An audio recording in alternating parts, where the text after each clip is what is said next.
Hi, everybody. So, one question I get on social media, probably more than any other, is how did you draw that? And I like to say that I start with one simple line. So, let me explain.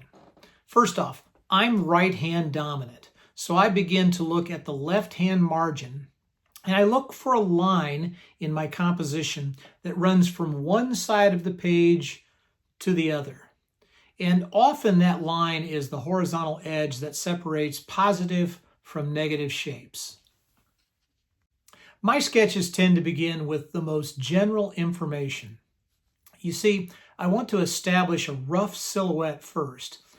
What this does is it helps me to better understand the design that I'm trying to create. And look, if the design sucks, I may abandon the sketch very early in the drawing. It's got to hold my interest enough for me to put the energy into making it. So once a silhouette has been established, only then will I start to block in the broader details. Now, with architecture, that tends to be almost always the holes.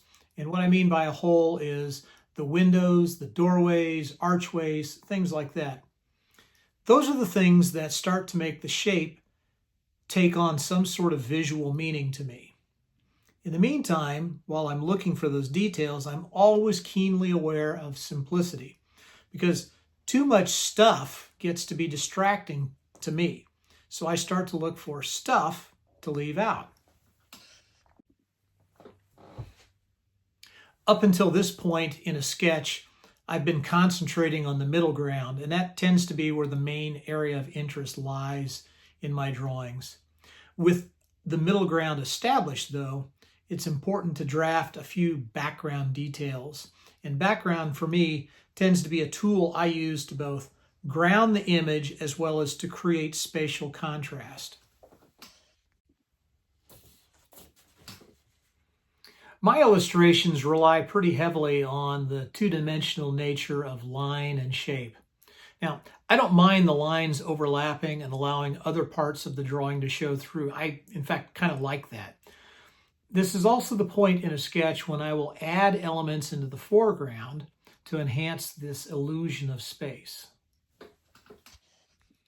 It's only now that we've reached my favorite part of the sketch, the part where I start to fill in shapes. I feel like there's magic in those solid blacks.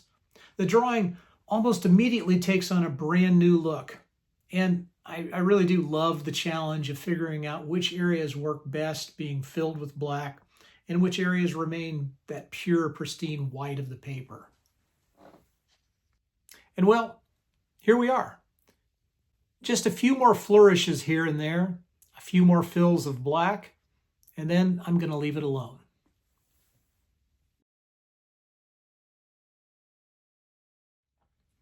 So I think a lot about how to compose and design an image.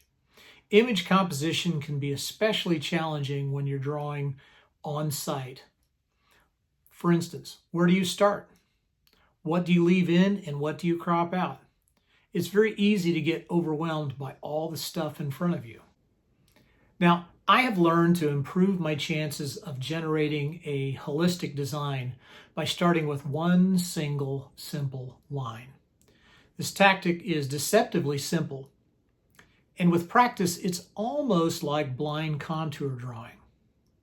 Now, it's important to realize that every scene has one or more lines that connect from one side to the other.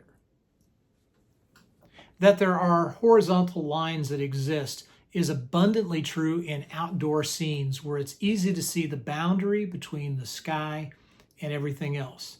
But if you study a scene carefully, I think you'll generally find that some sort of an important line tends to separate the positive from the negative shapes. Now, I draw slowly, making note of angles and little details, going back and forth, and especially comparing the lengths of each line segment. I don't get hung up on hyper accuracy. I'm more concerned with believability than I am with photographic precision. This is just one of many strategies I use to try to create a sketch that resonates for me. Give it a try. I I think you'll enjoy it.